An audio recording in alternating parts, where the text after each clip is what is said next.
Holly Anna had the kind of smile that made wealthy men forget their portfolios, and John Baker had been no exception. She stood in the botanical conservatory that spring afternoon, photographing orchids for a freelance assignment that barely covered her grocery bill. Sunlight through glass panels caught the deep amber of her skin, made her look like she belonged among the rare blooms. John Baker walked past her 3 times before finding the nerve to speak. "Do you come with the flowers, or can I purchase you separately?" Holly Anna looked up from her viewfinder, one eyebrow climbing toward her hairline. That might be the worst pickup line anyone's ever attempted in a place this beautiful. God, I know. I panicked. "Can I try again?"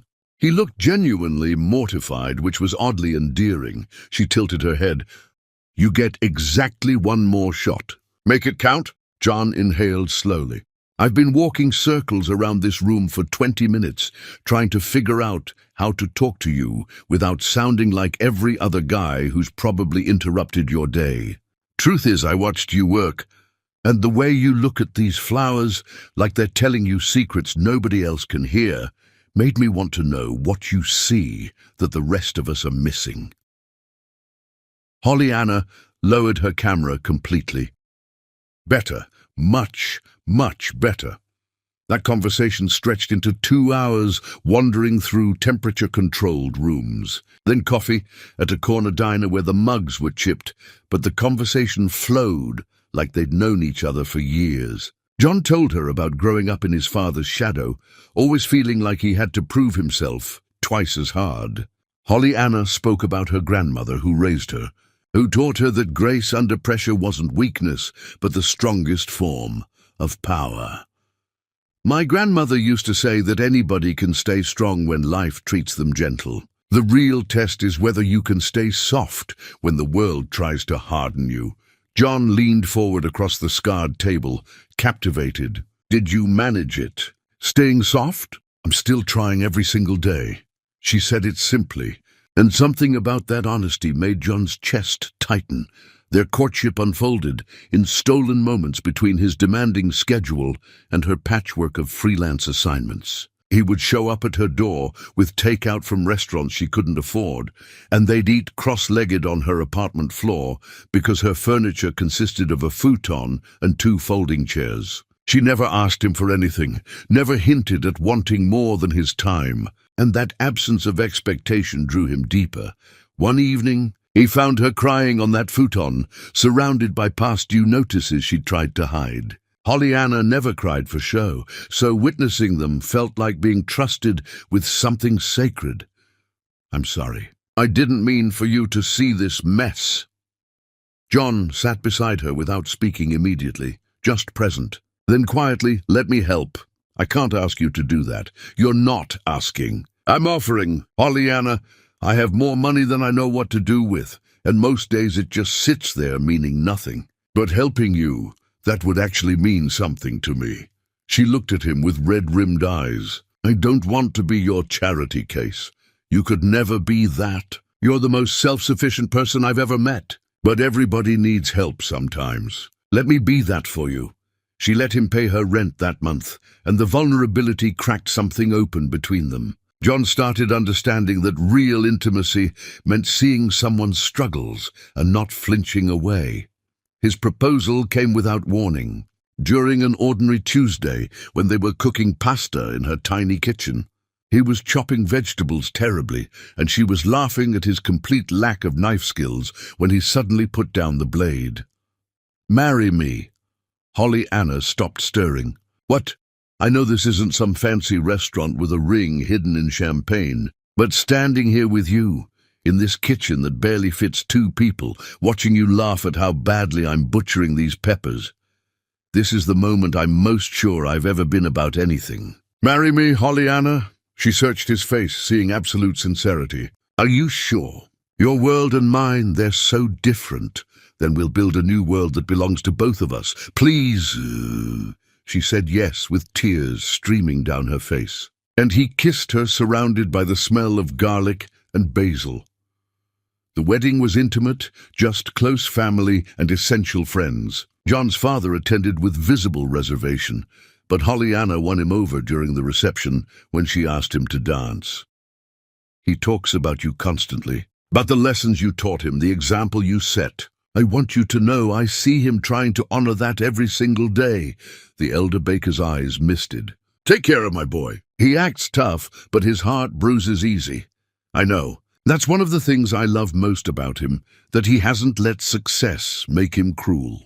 Their early marriage existed in a bubble of genuine connection. John would wake her before dawn just to watch the sunrise together, bringing her coffee exactly how she liked it. Pollyanna learned the subtle signs of his stress and would draw him baths, sitting on the floor beside the tub, reading aloud from novels while he soaked away the tension. They had a Thursday tradition of cooking dinner together, no matter how chaotic his week became. Pollyanna insisted on this one evening, where phones stayed silent and the outside world couldn't intrude. "Why Thursday?" he asked once, swaying with her to music only they could hear. "Because Thursday is when you need it most. By Friday you can see the weekend coming, but Thursday's when the week feels endless. That's when we need each other most." He pulled her close. "How did I get this lucky?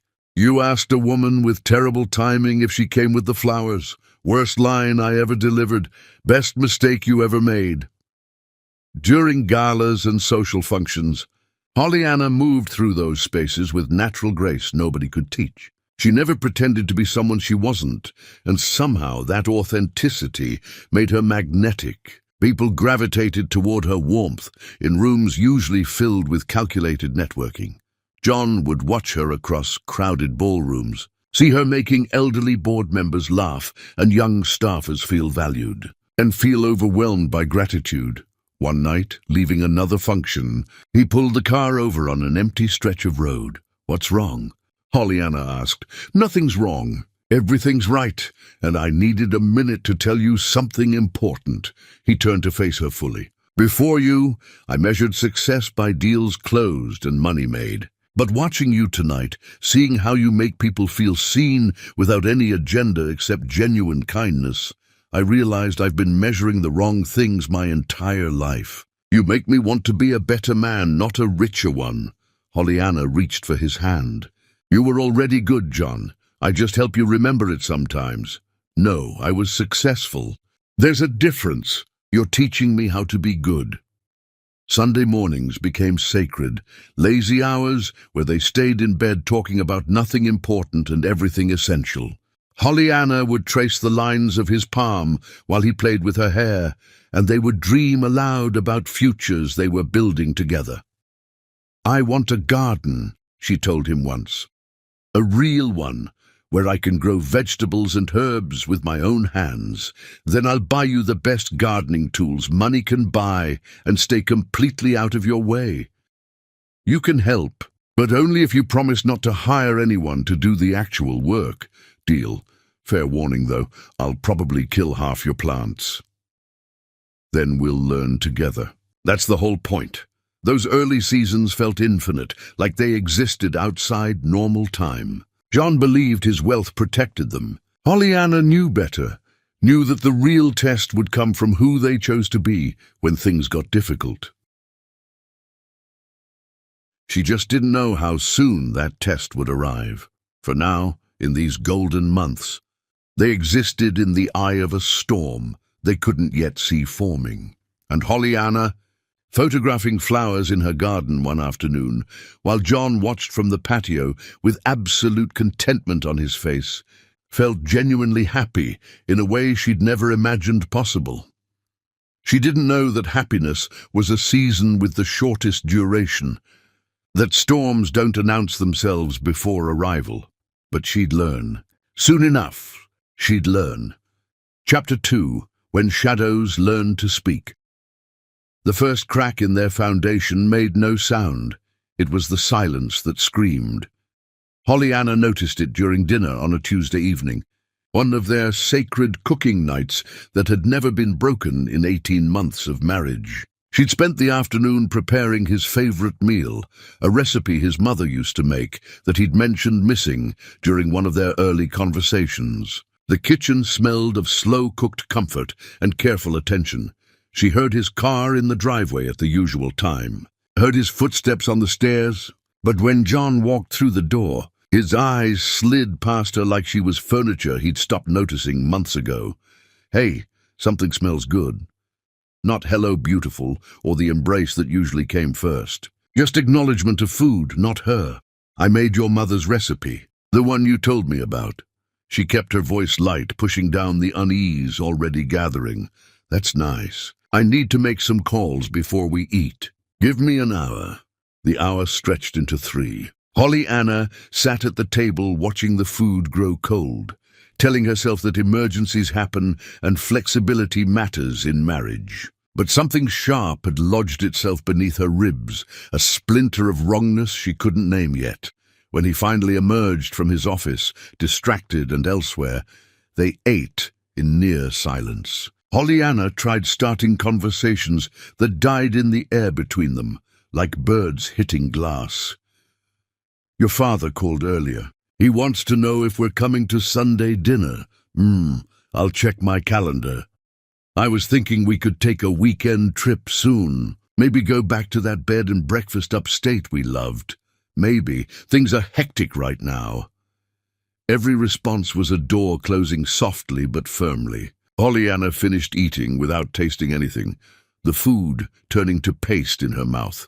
That night established a pattern that would repeat and intensify over coming weeks. John began arriving home later and later, his explanations vague and practiced. Client dinners that couldn't be avoided, meetings that ran long unexpectedly, emergencies that demanded his immediate attention at 9, 10, 11 at night. Pollyanna tried everything to reconnect with the man who used to prioritize their Thursday traditions above all else. She planned surprises, showing up at his office with lunch packed in containers that reminded him of their early dating days. His assistant looked at her with something resembling pity when she arrived. "He's in meetings all afternoon, Mrs. Baker. I don't think he'll have time to eat." "That's fine. Just let him know I stopped by." The question mark at the end made it pitiful, like she was asking permission to exist in her husband's awareness. The assistant's smile didn't reach her eyes. "Of course." Pollyanna left the lunch containers on the assistant's desk and drove home feeling foolish, like she was chasing someone who was actively running away from her. She tried booking a weekend getaway to the mountains, presenting him with the reservation confirmation over breakfast one Saturday. John glanced at it with visible irritation, his jaw tightening in that way she'd learned meant she'd crossed some invisible line. "I can't just disappear for a weekend right now. Cancel it. But we haven't spent real time together in weeks. I thought maybe if we got away from everything, we could reconnect and—" "You thought wrong." His voice carried an edge she'd never heard directed at her before. "I have responsibilities, Pollyanna. The world doesn't stop because you want to play tourist in the mountains." The sharpness of his tone stunned her into silence. This wasn't the man who used to rearrange his entire week to spend an extra hour with her. This was someone using cruelty as a weapon, slicing at her with precision that suggested practice. She cancelled the reservation without mentioning it again, swallowing the hurt like medicine. The physical distance matched the emotional one. John stopped reaching for her in bed, his back a wall between them each night. When she tried to initiate intimacy, he claimed exhaustion or headaches, or suddenly remembered urgent emails that needed immediate attention at midnight.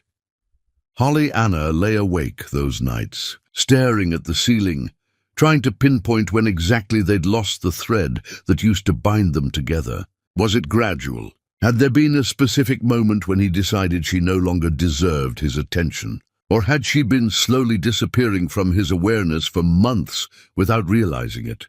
She approached his father one Sunday afternoon, when John canceled family dinner at the last minute with a text message, not even a phone call, leaving her to attend. Alone and make excuses, she didn't believe herself. "Is everything all right with the company? Is John under unusual pressure I don't know about?" The elder Baker studied her with concern that made her stomach clench.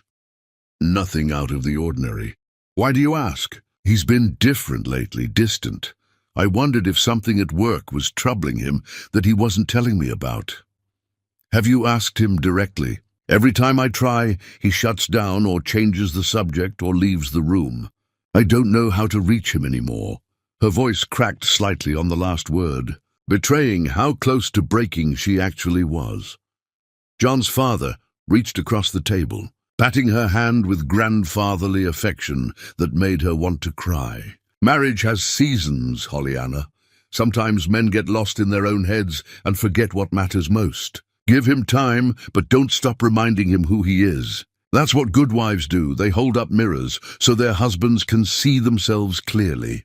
Hollyanna nodded, wanting desperately to believe this was just a rough patch that would pass like weather. But the evidence mounting in small ways suggested something deeper and more deliberate was happening. She found a receipt for dinner at an expensive restaurant, a place known for intimate tables and romantic ambience. On a night, John claimed he'd worked late at the office. 2 entrees, 2 desserts, a bottle of wine that cost more than most people's monthly rent. Not a business dinner kind of menu, a seduction kind of menu. When she asked about it, he barely glanced up from his phone, his disinterest so complete it felt intentional. Client dinner. I told you about it. You said you were working late. You didn't mention going out to dinner. She kept her voice level, not wanting to sound accusatory, just seeking clarity in the fog of his evasions. Does it matter? It was work-related. Why are you interrogating me like I committed a crime? I'm not interrogating you. I'm trying to understand why we never talk anymore, why you're never actually here, even when you're home.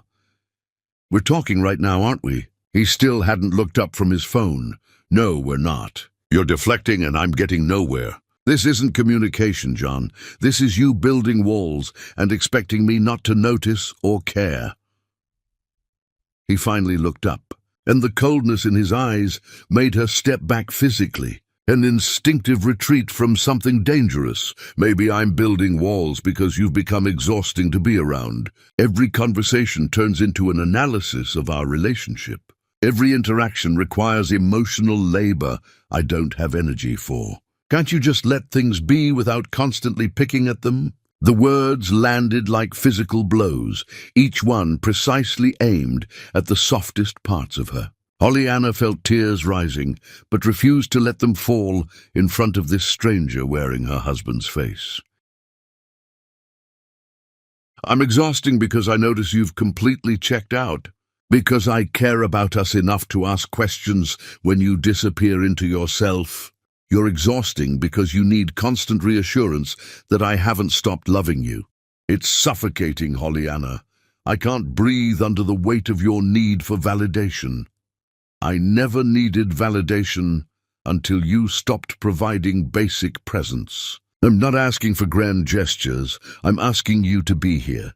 Actually here. But apparently that's too much to expect. John stood abruptly, grabbing his keys with aggressive finality. I need air. Don't wait up. He left her standing in the kitchen they used to cook together in, the echo of the slammed door her only answer. The house settled into silence that felt alive with hostility. Hollyanna sank into a chair, her hands shaking. This wasn't a rough patch. This was systematic withdrawal. A man actively dismantling what they'd built, piece by careful piece, while gaslighting her into believing she was the problem. She tried talking to his best friend, the man who'd been John's college roommate and who'd stood beside him at their wedding, looking genuinely happy for them both. Has John said anything to you? About us? About problems he's having? She hated how desperate she sounded, hated needing to investigate her own marriage through outside sources. The friend shifted uncomfortably, his body language screaming that he knew things he didn't want to share. Hollyanna, I don't think I should get in the middle of this. I'm not asking you to take sides. I'm asking if you've noticed him changing, if he's mentioned anything that might help me understand what's happening to us. The friend sighed, clearly torn between loyalty to John and basic human decency toward her. He's been different, more secretive, but he hasn't told me anything specific, and honestly, I don't want to speculate about things that might not be my business. The careful neutrality of his response told Pollyanna everything she needed to know. Whatever was happening, people in John's circle knew about it. She was the only one still stumbling around in the dark, trying to understand why her marriage had become unrecognizable. One evening, desperate for connection, she waited up wearing the dress John used to love, the one he said made her look like starlight given human form. She'd cooked his favorite meal again. Maybe repetition would break through whatever wall he'd constructed. Set candles on the dining table. Put on music they used to dance to in the kitchen during their Thursday nights. When he walked in after midnight, he barely registered the effort, his gaze sliding over the scene without recognition or care. "What's all this? I thought we could have dinner together. Like we used to." Her voice came out smaller than she intended, almost childlike in its hope. "I already ate." Not apologetic, not even regretful, just stating a fact that erased hours of her effort. The casual dismissal crushed her more than anger would have. Anger meant he still felt something. This apathy suggested she'd become irrelevant to his emotional landscape, a background character in a life where she used to be the co-star. "John, please, talk to me. Tell me what I did wrong. Tell me how to fix whatever's broken between us." "There's nothing to fix, Pollyanna. You're being dramatic. I'm tired. I'm going to bed." He walked past the elaborate dinner she'd prepared, past her trembling efforts to salvage what they'd had, and disappeared upstairs without looking back. Pollyanna stood in the candlelight, surrounded by cooling food and dying hope, understanding with terrible clarity that you can't fight for someone who's already surrendered, who's already decided you're not worth the effort. She blew out the candles one by one, watching smoke rise in the darkness. The final confirmation came on a rainy Thursday afternoon, their Thursday, the one they'd protected for 18 months, like it was sacred ground. Pollyanna was putting away laundry when she picked up John's blazer from the dry cleaning. The scent hit her immediately, perfume that definitely wasn't hers, something expensive and deliberately seductive, applied by someone who knew exactly what she was doing. She held the jacket, breathing in the evidence of betrayal, and something inside her calcified into clarity. No more questions, no more desperate attempts to understand. She knew.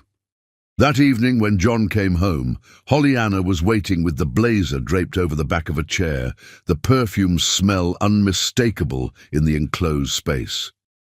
No ambiguity. No room for denial. Who is she?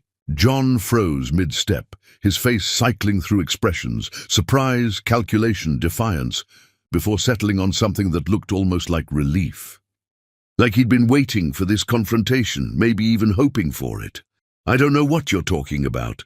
The perfume, John, the late nights, the distance, the lies stacked on lies. Who is she? He could have denied it. Could have gaslit her into questioning her own perceptions, made her doubt what her senses clearly reported. Instead, he chose something worse. He shrugged, the gesture so casual it was obscene. "Does it matter?" Those 3 words, delivered with such indifference, broke something in Pollyanna that would never fully heal. Because he wasn't even sorry enough to lie convincingly. He couldn't be bothered to try. Chapter 3. The Confession Without Remorse. Truth arrived not as revelation but as casual cruelty, delivered over breakfast like weather commentary. Pollyanna woke the morning after finding the perfume-soaked blazer with strange clarity. She'd spent years believing communication could solve any marital problem. But sitting across from John at breakfast, watching him scroll through his phone, she understood that some truths simply needed to be dragged into daylight. "I need you to tell me the truth." "All of it, right now." John didn't look up. "About what?" "About who she is, about what you've been doing, about why you've turned into someone I don't recognize." He set down the phone with exaggerated patience. "Pollyanna, can we not do this melodrama before I've had my coffee?" No, we're doing this now. I've earned that much." Something flickered across his face, maybe the last remnant of who he used to be. But it passed quickly, replaced by something harder. "Fine. You want the truth? Let's have it then." He leaned back, and the ease of his posture made Holly Anna's stomach turn. Her name is irrelevant. What she is to me matters more. She understands the pressure I'm under in ways you never could. She exists in my world, speaks my language. With her, I don't have to translate myself. Holly Anna felt her breath catch. So this is my fault. I didn't say fault. I said reality. You're wonderful, Holly Anna, kind, genuine. But what I need and what I thought I wanted turned out to be different things. What you need? You need to betray vows we made in front of everyone? John waved away her words. Vows are words people say when they don't know themselves yet. Why should I be trapped by promises I made before understanding what I actually required? Then divorce me. If I'm so inadequate, let me go. The suggestion seemed to confuse him. Why would I do that? Because you're in love with someone else? Who said I don't want this marriage? He said it like she was missing something obvious. She fills those needs. But that doesn't mean I want to end things with you. You serve a different purpose. Why does it have to be one or the other? Holly Anna stared at him, speechless. He wasn't proposing to end the affair. He was proposing to keep both women. You can't be serious. I'm completely serious. Most men in my position have arrangements like this. The difference is I'm being honest instead of sneaking around. This isn't honesty. That's cruelty with better lighting. He sighed. What do you want me to say? That I'll end it? I won't, but I don't want to lose you either. You make me look good. You handle family obligations. You keep this house running. Why would I throw that away? Because I'm your wife, not your household manager. You're both. He checked his watch. I have a meeting in an hour. Are we done? Holly Anna stood abruptly. You've just told me you're sleeping with another woman and expect me to accept it like a business proposition. It is reasonable from a practical standpoint. You have everything you need here. Financial security, social standing, a beautiful home. What more could you possibly want? I want my husband to love me enough not to betray me. John's expression darkened. Love. You keep using that word like it's currency. Let me tell you what love actually is. Love is me tolerating your naivete. Love is me providing you with a life you could never afford alone. Love is me coming home at all when I could be anywhere else. That's not love. That's contempt. Call it whatever helps you sleep. He picked up his briefcase. I'm not ending my relationship with her. You can accept that and maintain your current life, or walk away and discover how well you manage without everything I provide. Choose quickly because I'm done discussing it. Holly Anna refused to look away, despite tears streaming down her face. You really think I'll stay and accept this because walking away is too frightening? I believe you've gotten comfortable, and comfort is powerful. It's hard to walk away from heated floors and unlimited credit cards once you've gotten used to them. His smile was calculated to wound. People talk big about principles until those principles require actual sacrifice. He moved toward the door, and Holly Anna heard herself speaking. Where would I go? What would I do? She hated the weakness in her voice, but some parts still needed to know if he cared at all. John paused, looking back with something like pity. That's not my problem to solve. You're an adult. Figure it out. But I'll tell you this. Give it a week. You'll realize pride doesn't keep you warm or fed. You'll come back with realistic expectations, and we can move forward like sensible adults. You're wrong about me. He shrugged. Prove me wrong, then leave, see what happens. But when you come back, and you will, we'll discuss this on my terms. What if I don't come back? John laughed. You will. They always do once reality sets in. Call me when you're ready to be reasonable. The door closed, leaving Holly Anna in the kitchen that suddenly felt like a cage. She sank to the floor and let the wrenching sobs come, the kind that shake your entire body. Holly Anna cried until her throat ached, until her body had nothing left. Then she stood, washed her face with cold water, and looked at her reflection in the window. The face looking back was still beautiful despite devastation, still strong beneath pain, still herself. John thought she needed his wealth more than her integrity. He'd gambled everything on that assumption. He was about to learn how profoundly he'd miscalculated. Because Holly Anna came from women who'd built lives from nothing but determination and dignity. She came from a grandmother who taught her that sometimes the only way to save yourself is to walk away from everything destroying you. The choice wasn't really a choice at all. Holly Anna walked upstairs to pack a bag. Each item she folded into it a small act of reclaiming herself.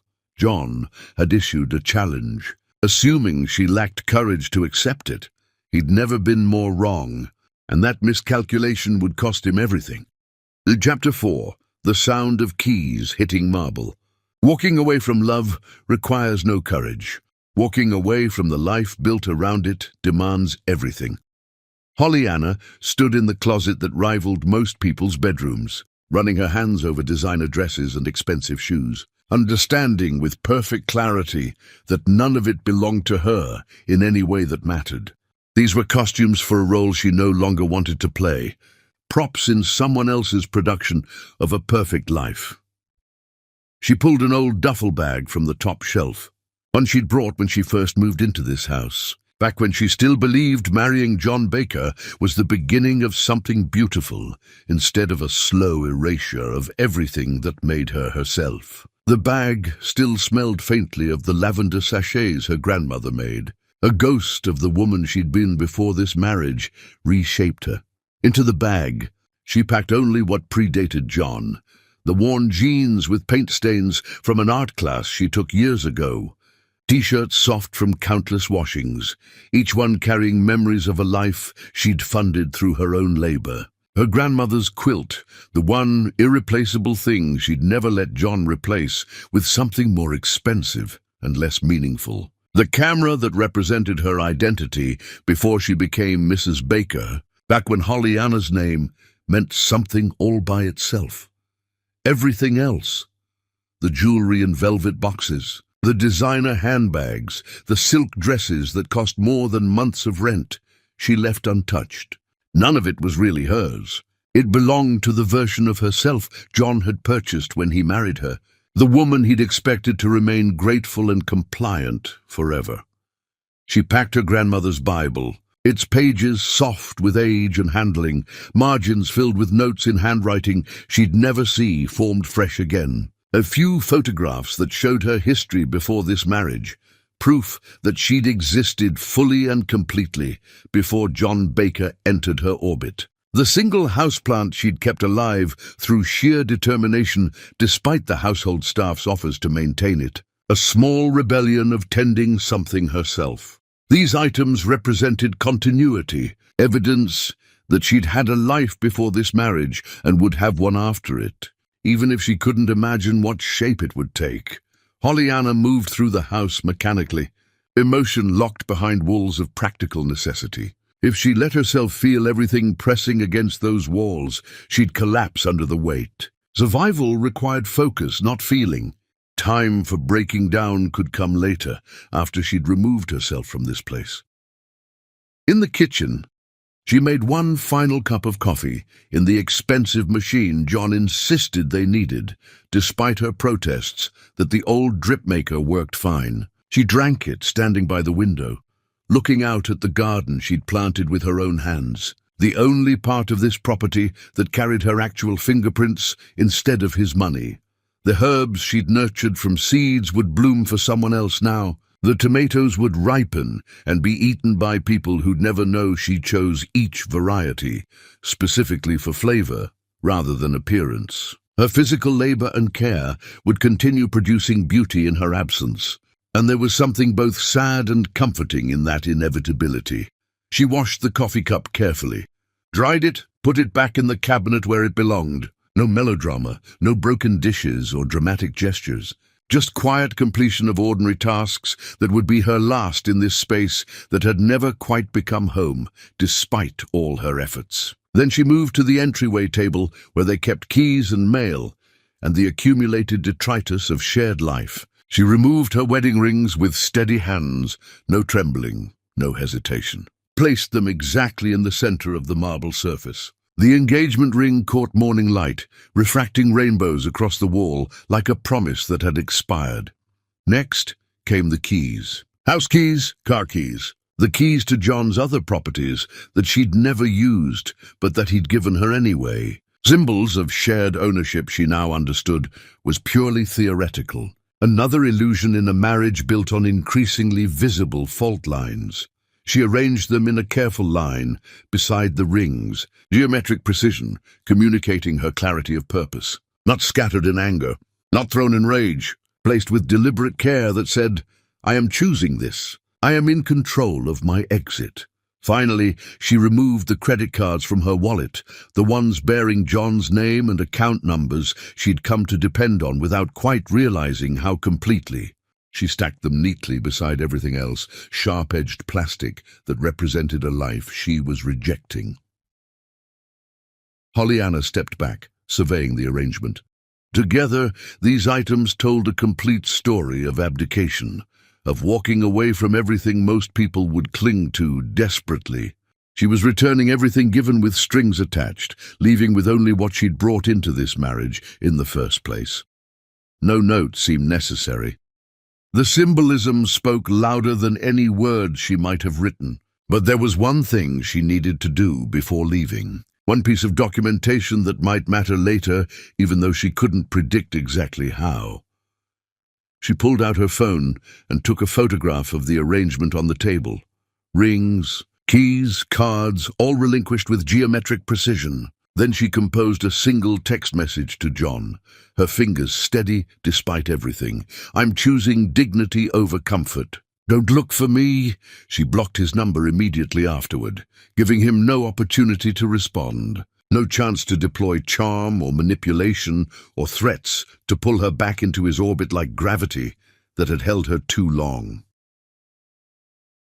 Pollyanna picked up her duffel bag, took one last look at the house that had never actually become a home, despite all her efforts to make it one, and walked out the front door without looking back. The afternoon air hit her face, unseasonably cool for the season. She had $847 in her personal checking account, money from selling her old camera lenses that she'd been slowly accumulating without quite understanding why. Some instinct toward self-preservation had prompted her to maintain even this small independence, like part of her knew this day was coming. $847. A duffel bag of clothes and memories. No car, no keys, no safety net stretched beneath her. She pulled out her phone and called the one person she knew would help without judgment or interrogation.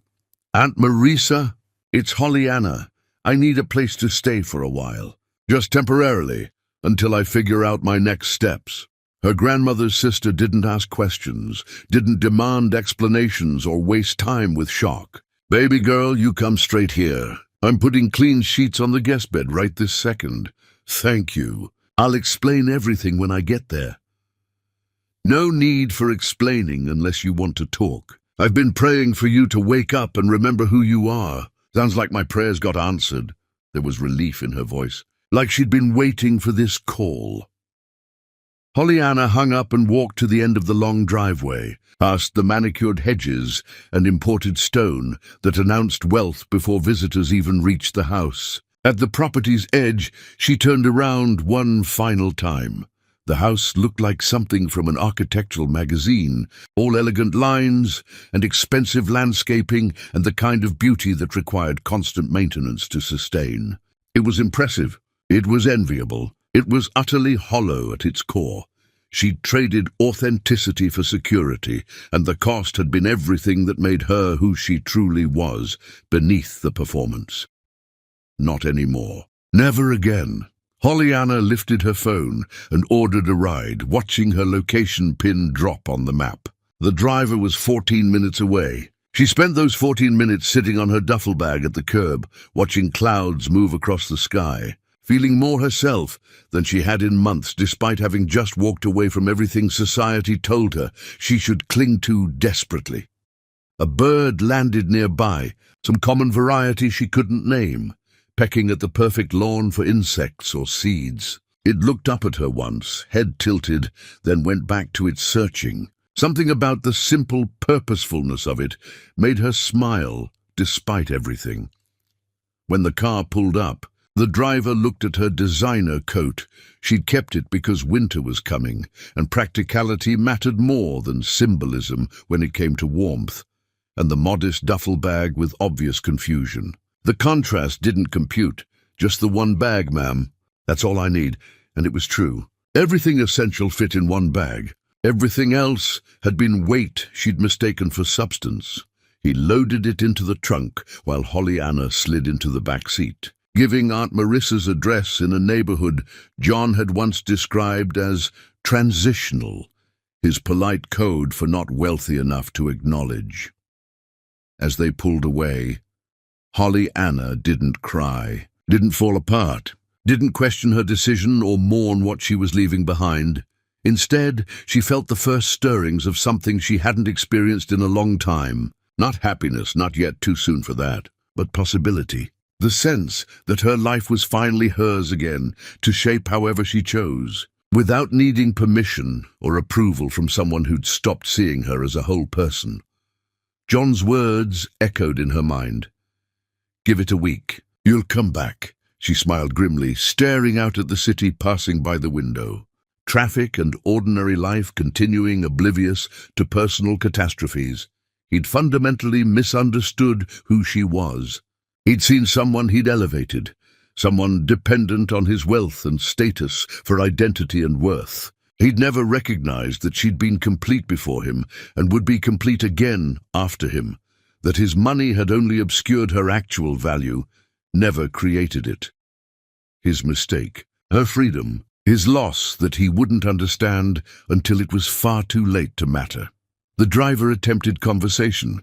She responded to politely without really engaging, her mind already moving forward, calculating next steps, considering options, refusing to dwell in the devastation she was leaving behind, like a burning house in a rear-view mirror. When they pulled up to Aunt Marissa's small house with its fading paint and overgrown garden that needed attention, it wasn't getting. Holly Anna felt relief flood through her chest. This wasn't wealth or status or impressive architecture designed to intimidate. This was family, acceptance, love without conditions attached or debts accrued.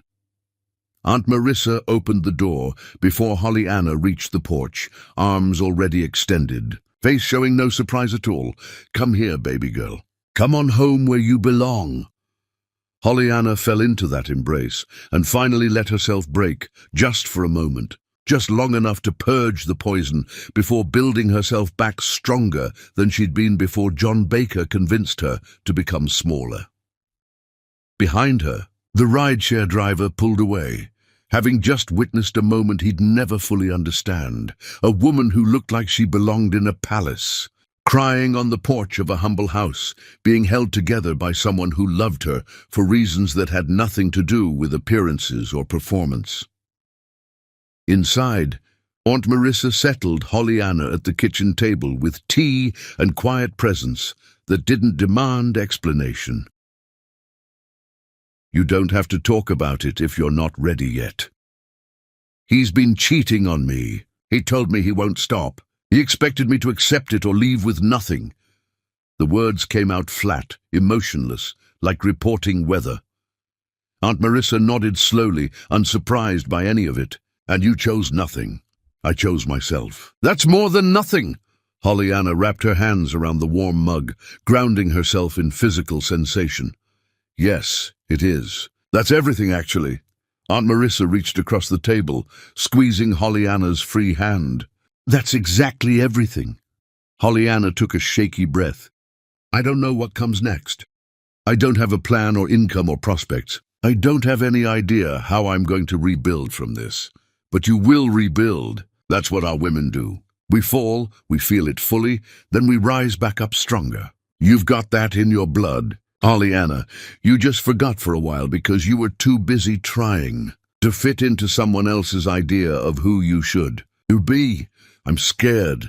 Admitting it felt like weakness and relief. Simultaneously. Good. Fear means you're awake and present. Comfort made you sleepwalk through disrespect. Now you're awake, and awake people can make real choices instead of just reacting. Aunt Marissa's voice carried conviction earned through her own survival of difficult things. Pollyanna nodded, letting the truth of that settle into her bones like medicine. The sun set outside Aunt Marissa's kitchen window while they sat in companionable silence, the kind that doesn't require filling with words. Pollyanna had walked away from everything John Baker's wealth could provide. What she'd gained was the freedom to remember what she was worth when no one else was assigning her value. That night, sleeping in the small guest room on sheets that smelled like lavender and safety, Pollyanna dreamed not of what she'd lost, but of what she might build with her own hands from the ground up. Morning would bring the real challenges: job hunting, budget calculations, the practical reality of survival. For now, she rested in the relief of having chosen herself over comfort, and somewhere across the city, John Baker was about to discover that his world stopped working the moment she walked away, that some signatures mattered more than he'd ever bothered to understand. Chapter 5. The Empire That Forgot Its Cornerstone. Some disasters announce themselves with explosions. Others arrive as locked doors and frozen accounts.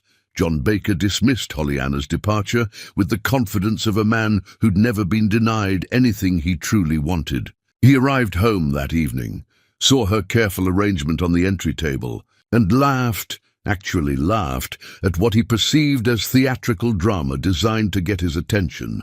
She'd be back within days. They always came back once reality punctured pride, once comfort's absence became unbearable and practicality trumped principle. He'd seen it before with friends' wives who'd threatened to leave. They always returned with lowered expectations and newfound appreciation for what they had. He left the rings and keys exactly where Pollyanna placed them, making no effort to contact her despite the blocked number.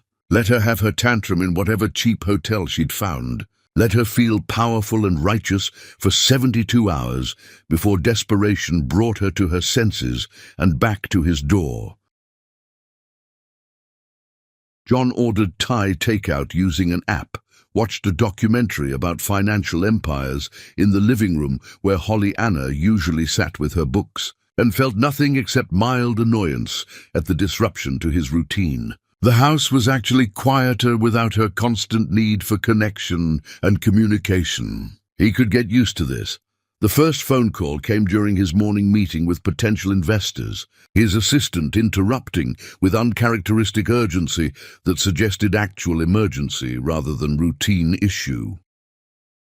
"I'm sorry, Mr. Baker, but the bank's called 4 times in the last hour. They say it's extremely urgent and time-sensitive." John excused himself with professional apologies, irritated at the interruption. Banks existed to solve problems quietly and efficiently, not create disruptions. He returned the call expecting minor administrative issues, perhaps a fraud alert or routine verification. "Mr. Baker, thank you for calling back. We have a significant situation developing." The banker's voice carried carefully controlled panic that immediately sharpened John's attention. "Multiple accounts require immediate authorization for pending transactions, but we can't proceed without Mrs. Baker's signature confirmation." The words made no immediate sense, like hearing a familiar language with scrambled syntax. "What do you mean, my wife's signature?" "These are my accounts, my transactions." "Sir, the accounts in question were restructured during your estate planning several years ago. Your wife is listed as secondary signatory, with authorization requirements for any transaction exceeding specific thresholds. Without her confirmation, we're legally unable to process the pending transfers." John's irritation sharpened into focused alarm. "That must be an error in your system. Why would my personal accounts require my wife's signature for anything? It was part of the comprehensive estate planning restructuring your attorneys recommended in 2023. The banker spoke carefully, like approaching a dangerous animal. "Asset protection protocols. At the time, Mrs. Baker's position as co-signatory provided certain legal advantages regarding liability distribution, and I don't care about the historical reasoning. John cut him off, his mind racing through implications. Override it. You have my authorization. Process the transactions. Sir, we can't legally do that without exposing the bank to significant liability. The account structure requires both signatures for transactions exceeding the established thresholds. We've been trying to reach Mrs. Baker since yesterday for authorization, but she's not responding to any communication attempts through her registered contact information. John's stomach dropped. Pollyanna's dramatic exit suddenly feeling less like theater and more like calculated strategy. How many accounts are we talking about? The banker hesitated, and that pause communicated more than words could. 16 accounts currently have transactions pending authorization. Several are time-sensitive. The total value of frozen transactions is, another pause, substantial. Define substantial. John's voice had gone flat, professional mask slipping. The number the banker provided made John's vision swim momentarily. His entire cash flow system depended on those transactions processing seamlessly, invisibly. Without them, everything downstream collapsed like dominoes. Payroll, vendor payments, investment commitments, loan obligations, everything. There has to be a legal workaround. Emergency procedures for situations exactly like this. The procedure requires either Mrs. Baker's signature or a formal legal process to remove her from the accounts, which would necessitate considerable time and require either her cooperation or court orders establishing her unavailability or incapacitation. And, how long are we talking? John interrupted, not wanting to hear the full litany of obstacles. Weeks minimum, possibly months, depending on whether Mrs. Baker contests the proceedings or cooperates. If she actively opposes the account restructuring, the banker trailed off, leaving the implication hanging. John ended the call, his hands trembling slightly, staring at his phone like it had personally betrayed him. Pollyanna couldn't have known about the account structures. She'd never paid attention to financial details, never asked questions about estate planning or asset protection. This had to be coincidental timing, not deliberate sabotage. Before he could process the implications fully, his father called, and the fury in the elder Baker's voice came through before he even spoke. John, what in God's name is going on? I've been trying to reach Pollyanna all morning, and her phone gives some disconnected message. Where is she? And we had a disagreement. She's staying somewhere else temporarily while she cools down. John kept his voice carefully neutral, not wanting to admit the full scope of his marital collapse. A disagreement. Son, she's the guarantor on the family trust that funds the waterfront development. We need her signature to release the next phase of funding, and the deadline is tomorrow at 5. If we miss it, we forfeit millions in commitments and breach contracts that took 3 years to negotiate. Where is she? The waterfront development. John had completely forgotten about the trust restructuring from years ago. Legal maneuvering to protect family assets through distributed liability that his attorneys had assured him was purely technical paperwork. Can't we proceed without her? You're the primary trust holder. Your signature should be sufficient. The trust structure requires unanimous approval from all listed family members for disbursements over 10 million. Your mother signed off yesterday. We need Pollyanna's signature by tomorrow, or we're in breach. Now tell me where your wife is, and make it quick, because I don't have time for whatever marital drama you've manufactured. I don't know. The admission tasted like failure, like weakness he couldn't afford to show his father. The silence on the line communicated volumes of disappointment and barely controlled rage. When his father spoke again, each word was precise and cutting. You don't know where your wife is? What kind of disagreement are we talking about that ends with you having no idea where she went? What did you do, John? It's complicated. Personal matters that complicated. Personnel. His father's voice rose, professional control slipping. We're about to breach contracts worth hundreds of millions because you don't know where your wife is after some complicated personal matter. Fix this. Today.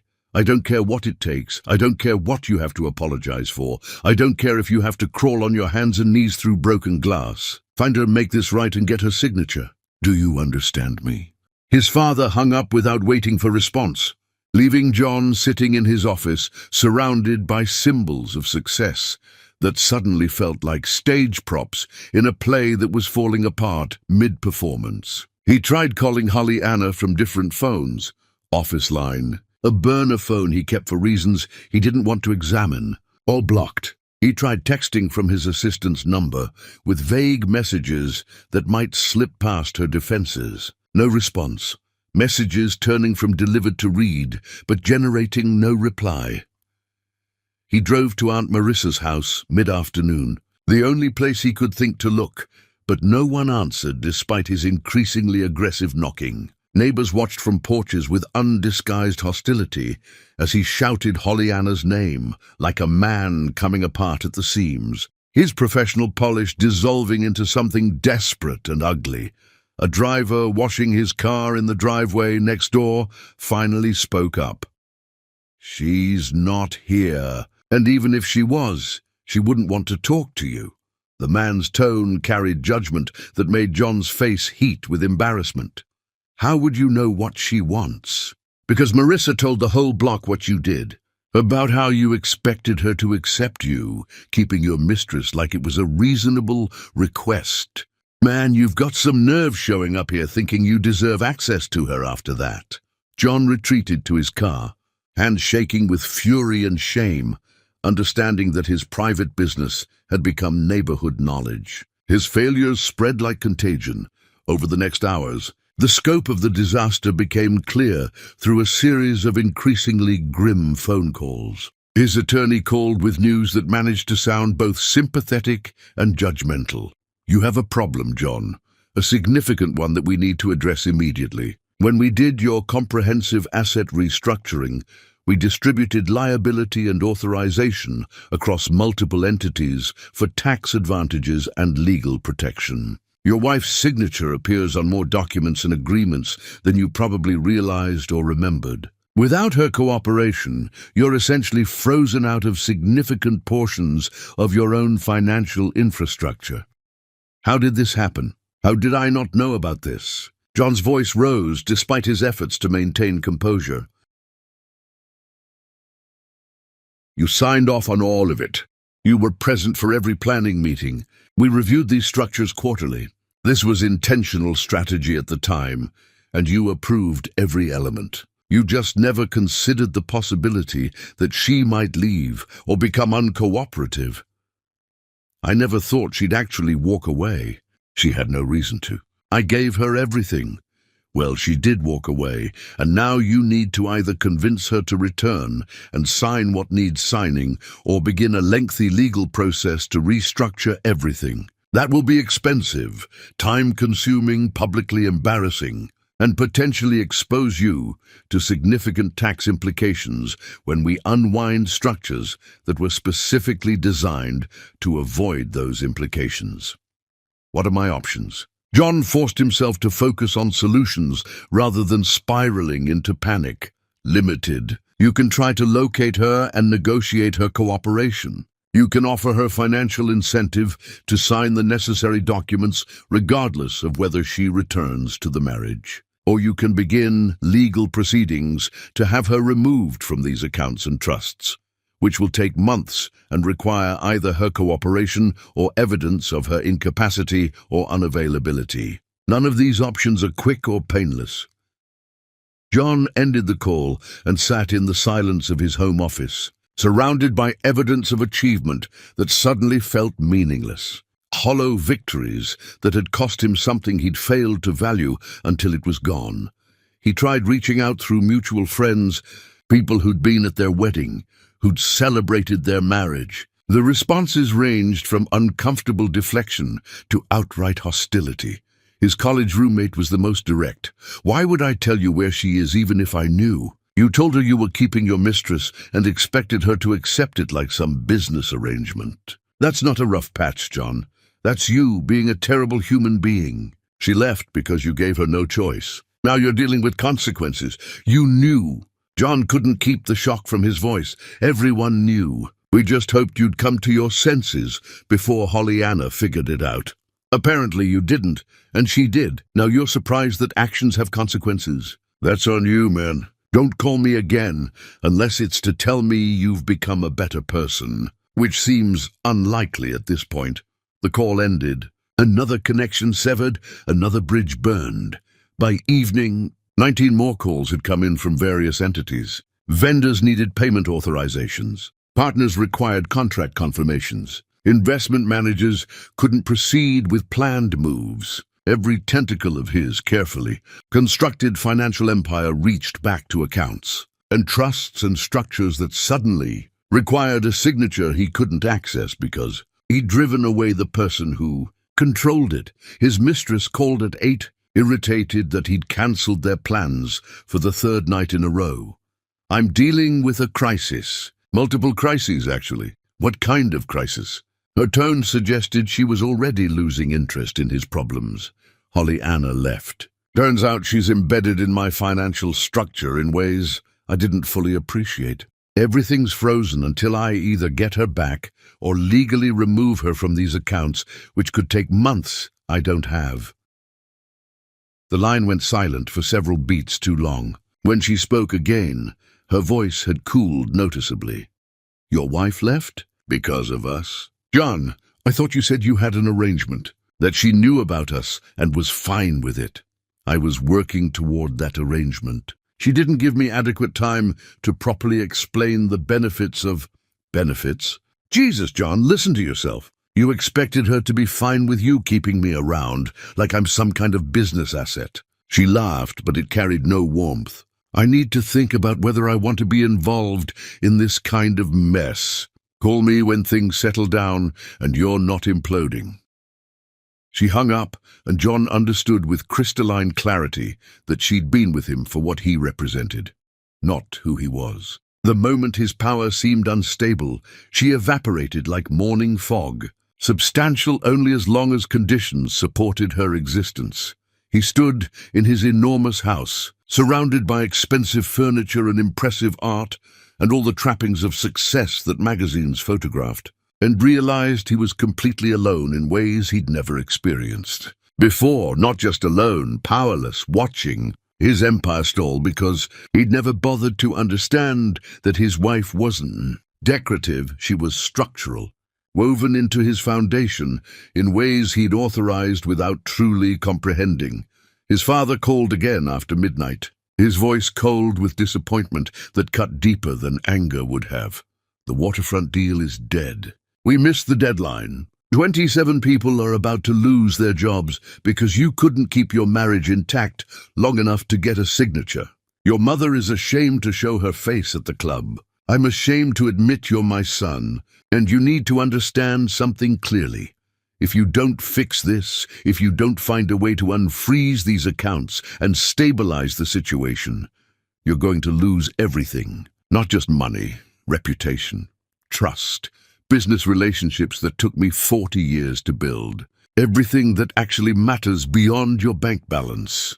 John wanted to argue, to defend himself, to explain that Hollyanna was being unreasonable and vindictive. But the words died in his throat because he knew, finally and completely, what he'd done. He hadn't just hurt her feelings or damaged their marriage. He dismissed her as irrelevant to his world, while simultaneously embedding her into every important structure that world depended on. And his world had stopped functioning the moment she walked away, taking her signatures with her like oxygen being removed from a sealed room. He'd built an empire on a foundation he'd never bothered to inspect or appreciate, and now that foundation had walked away. The whole structure was revealed as dangerously unstable. John sat in the dark of his expensive office, staring at his phone, and understood that some mistakes can't be fixed, only learned from. through suffering their full consequences, and he was just beginning to understand how severe those consequences would be. Chapter 6. Building something from the rubble of everything. Survival never asks permission before. Transforming into purpose, Pollyanna woke in Auntie Marissa's guest room to the sound of morning birds and the weight of absolute uncertainty pressing on her chest like a physical thing. She had no job, no prospects, no plan beyond getting through today without collapsing under the enormity of starting over from less than zero. From negative, actually, given how far she'd fallen from the life she'd known. Her phone had been blowing up with blocked numbers attempting to reach her. Texts from people in John's orbit trying to access her on his behalf. She deleted them all without reading past the first line, muscle memory of self-preservation kicking in. Whatever financial crisis John was experiencing wasn't her responsibility to solve. She'd spent years managing his household, supporting his endeavors, positioning herself as the gracious wife who made his life easier. That version of herself no longer existed. Aunt Marissa made breakfast without commenting on Pollyanna's swollen eyes or the way she picked at food without really eating, pushing scrambled eggs around her plate like a child avoiding vegetables. What did you used to do before all this? The photography. Freelance work mostly, magazine assignments, event coverage, small commercial projects. Nothing glamorous or impressive, but it paid my rent and kept me fed. Could you do that again? Pollyanna considered, doubt creeping in immediately. Maybe. The industry's changed drastically. Everything's digital now, social media focused, algorithm driven. I'd be starting from absolute scratch without any recent portfolio work to show. Nobody's going to hire someone who's been out of the game for years, so you start from scratch. Better than staying stuck in a life that was killing you slowly. Aunt Marissa said it simply, like it was obvious, like terror wasn't a reasonable response to uncertainty. After breakfast, Pollyanna pulled out her old camera, the one piece of professional equipment she'd kept when everything else got sold or abandoned. She walked through Aunt Marissa's neighborhood, photographing ordinary beauty that wealthier areas manicured into submission or removed entirely. Cracked sidewalks where weeds pushed through with stubborn determination, refusing to accept that concrete was supposed to be their ending. Laundry hanging on lines between buildings, colorful against gray walls, intimate and honest. Children playing with elaborate imagination using nothing but chalk and pavement. Their laughter carrying more value than any luxury John's money could purchase. She'd forgotten how to see this way, how to find meaning in unpolished reality. John's world had trained her to appreciate only what was expensive and deliberately curated, what announced its value through price tags, rather than carrying value in its existence. Through her camera lens, she remembered that beauty existed everywhere, not just in spaces money had sanitized and staged. Pollyanna posted a few images to a social media account she'd abandoned years ago, expecting nothing. No captions, no explanations, just photographs that carried emotion in their composition, light, framing, visual honesty that didn't require words. The response surprised her. Comments from people who'd followed her old work, asking where she'd been, saying they'd missed her perspective and were glad she was creating again. A few small inquiries about purchasing prints, actual offers to pay money for her work. It wasn't income yet, not real income that could support her, but it was connection, proof that she still had value in the world outside John Baker's orbit, that her worth existed independent of her relationship status or whose last name she carried. That night, unable to sleep, she wandered into Aunt Marissa's kitchen and found herself playing with wire and beads she discovered in a craft drawer. Random materials, nothing precious or expensive. She twisted metal into organic shapes that looked like growth and resistance simultaneously, patterns that emerged without planning, added stones that caught light at unexpected angles, created small pieces that looked unfinished and perfect at the same time, beautiful because of their rawness, rather than despite it. By morning, She'd made 6 pieces of jewelry that represented everything she'd been feeling but couldn't articulate in words. Anger transformed into energy. Pain reshaped into beauty, endings that looked like beginnings, depending on how you held them to the light. Aunt Marissa found her at the kitchen table, surrounded by her creations and wire scraps, looking exhausted but more present than she'd been since arriving. "Baby girl, these are stunning. What are you planning to do with them?" Pollyanna shrugged, genuinely uncertain. "I don't know. I just needed to make something with my hands, to prove I could create instead of just consuming or managing someone else's life. You should sell them. People pay good money for original work like this, especially when it carries meaning." The suggestion seemed absurd. Pollyanna had no background in jewelry design, no training, no credentials that would make anyone take her seriously. But she also had no income and diminishing savings, and the need to survive by any means available, even ones that felt ridiculous. She photographed the pieces using afternoon light and her photography skills, making each one look like small sculpture deserving attention, posted them to an online marketplace with minimal description and prices she pulled from thin air, guessing wildly. Priced them low because she had no confidence anyone would actually buy them. 2 sold within 4 hours. The buyers left messages asking about custom work, about whether she did commissions, about the story behind the designs. Pollyanna answered honestly, without polish or strategic marketing language. These were pieces made from pain, transforming into something beautiful, created during the hardest transition of her life when she needed to remember she could build things. People responded to that honesty with hunger that shocked her. Everyone understood hardship. Everyone wanted to believe transformation was possible, that suffering could become raw material for beauty rather than just damage that persisted. Orders began coming in slowly at first, then with increasing frequency that made her panic about whether she could actually fulfill them. Pollyanna worked late into the nights, twisting wire into shapes that represented resilience, threading beads that caught light like hope, catching someone's attention in darkness. She named each piece without sentimentality, just honest observation. Simple titles that felt true: aftermath, rewilding, backbone, foundation. Each word carried weight without requiring explanation.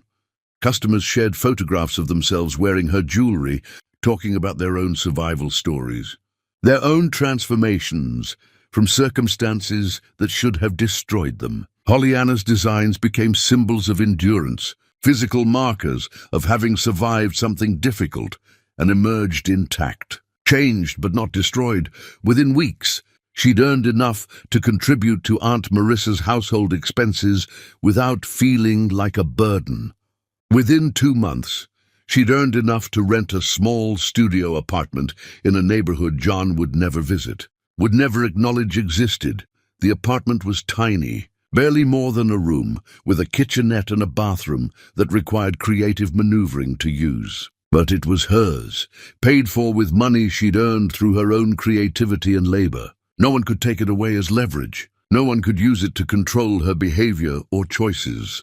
Pollyanna furnished it with second-hand discoveries and things she built herself gradually.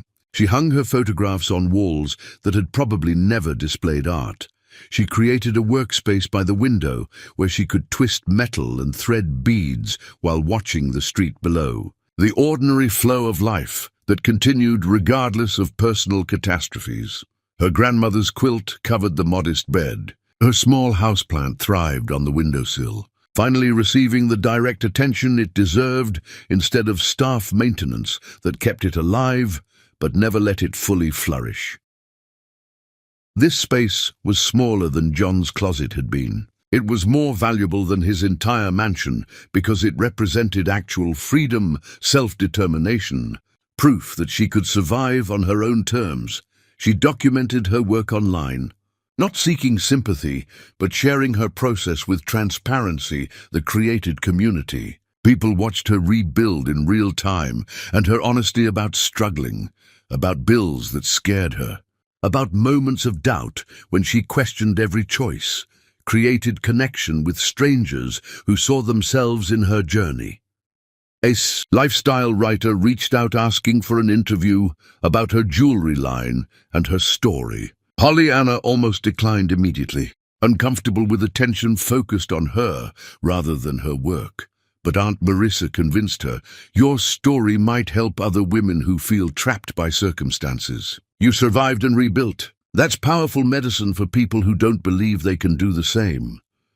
The interview focused not on John or the marriage, but on Pollyanna's creative process. Her philosophy about turning pain into beauty, her belief that people could rebuild their lives no matter how completely they'd been demolished by circumstances or other people's cruelty. What do you call your work? Your brand? Pollyanna thought about it, considering carefully. Soul weave, because every piece is woven from pieces of souls that survived breaking. Nothing here is undamaged, everything carries history. But that history becomes part of the beauty instead of destroying it.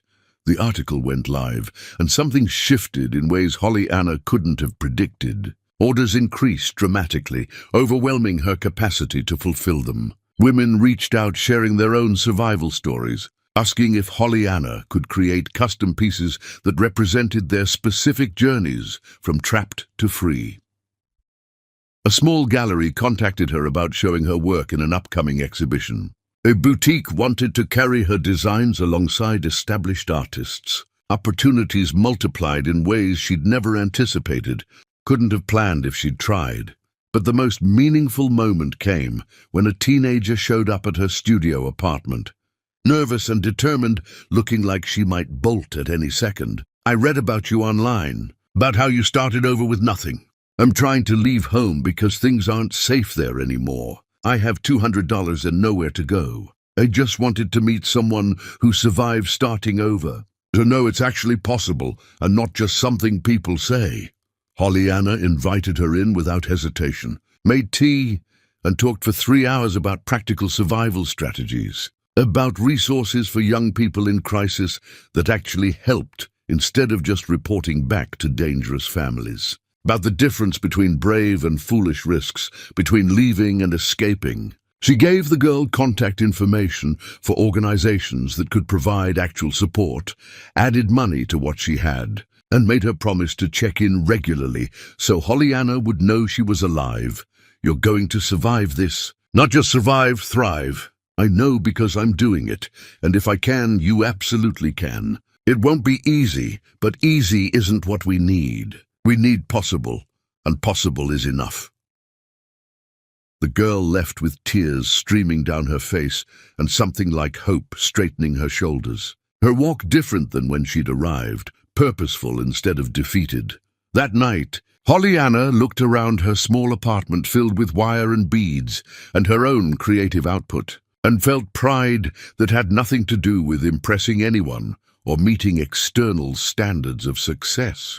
She was building something real, something that helped people beyond just providing them with pretty objects, something that existed because of her effort, not someone else's money or permission. John had thought she needed his empire to survive, that she'd come crawling back once reality set in. She was discovering she'd never needed it at all. She'd just forgotten temporarily how to trust her own capacity to create value in the world without anyone else's validation. Her phone buzzed with another order, another person wanting to wear a piece of transformation against their skin, a reminder that survival was possible even when it seemed impossible. Pollyanna smiled and got to work, her hands moving with confidence that came from understanding her own strength, finally, completely, without anyone else's permission or approval required. Chapter 7. When the World Starts Watching. Recognition arrives unexpectedly, carried on the wings of a story people desperately need to hear. The lifestyle article generated more response than Pollyanna could have imagined, not because her jewelry was revolutionary, But because her story resonated with something fundamental people were starving for, authenticity about struggle without neat solutions, her social media following multiplied overnight. Comments poured in from women who'd left marriages, who'd chosen dignity over comfort, who recognized their own reflections in Hollyanna's journey. Men wrote about regretting how they'd treated partners. Young people shared the article with captions like, "This is the kind of strength I want to have someday." Hollyanna read these responses with complex emotions. She'd never wanted to become a symbol. But symbols chose you sometimes, and refusing that responsibility felt cowardly. A television producer reached out, asking if Hollyanna would consider appearing on a morning show segment about entrepreneurship emerging from personal crisis. "I don't know if I'm ready for television. I'm barely keeping up with orders," she told Aunt Marissa. "You have something people need to hear. Sometimes we don't understand our own stories until we tell them to someone else." Hollyanna agreed with the condition that it focus on her work rather than victimhood narratives. The morning of the taping, she wore her own jewelry. The interviewer was genuine, her questions thoughtful. "Tell me about Soulweave. Where did that name come from?" "I was trying to understand how we put ourselves back together after breaking completely. I realized we don't just repair cracks. We weave entirely new patterns from the pieces that survived. Each piece represents that process. Your story involves leaving a marriage to a very successful man. Was that the hardest decision you've ever made?" Hollyanna considered carefully.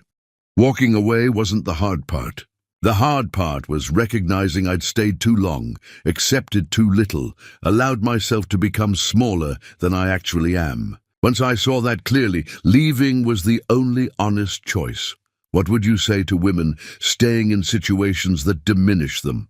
"I'd say comfort can become a prison, and security shouldn't cost us our sense of self. The fear of struggling alone is often less painful than the reality of struggling beside someone who no longer sees your value. And you're stronger than whoever's telling you you're weak. That's why they keep saying it. You've built this jewelry line with incredible speed. What drives you? The people who reach out. Every day, someone tells me my story helped them make a difficult choice. That's about connection between people who understand survival is possible. That drives me more than anything else could." The segment aired, and Hollyanna's phone became unusable from notifications. Orders overwhelmed her capacity. Media requests multiplied. Fashion editors wanted features. Business publications requested interviews. A boutique owner in an upscale district reached out directly. "I want to carry your line. I've been watching what you're building, and it aligns perfectly with our mission to feature designers with authentic stories." Hollyanna visited the boutique, walking through spaces where individual pieces cost more than she used to make in months. "Are you sure? I'm not trained. I don't have the background most of your designers probably have." The owner smiled. "You have something better than training. You have a story that makes people feel seen. That's more valuable than formal credentials. People buy meaning. You're offering meaning."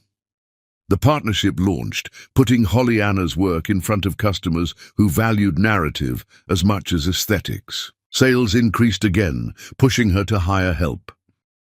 She brought on 2 assistants from a community program, training women re-entering the workforce after incarceration or domestic violence. They understood her mission instinctively.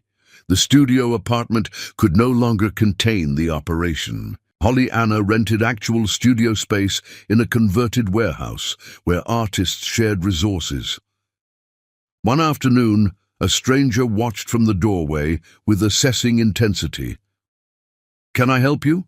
The woman stepped inside, elegant and professional. "I'm a buyer for an international fashion group. We're looking for emerging designers whose work has substance. Your pieces tell stories that resonate globally. We'd like to discuss a collaboration." Hollyanna's hands went still. "What kind of collaboration?" "We'd maintain your creative control completely. Your brand identity, your aesthetic, your narrative. We'd provide manufacturing support for scaling, distribution infrastructure, access to materials you can't afford yet. We'd position Soulweave as our featured partnership, putting your work in front of international audiences. Why me specifically? Because your work represents transformation at a moment when everyone's trying to figure out how to become who they need to be. That resonates across cultures.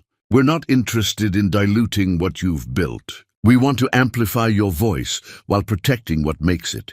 Authentic, the offer was everything. Pollyanna hadn't dared imagine security, resources, to create without financial stress constantly. Threatening, but she'd learned to question offers that seemed too good.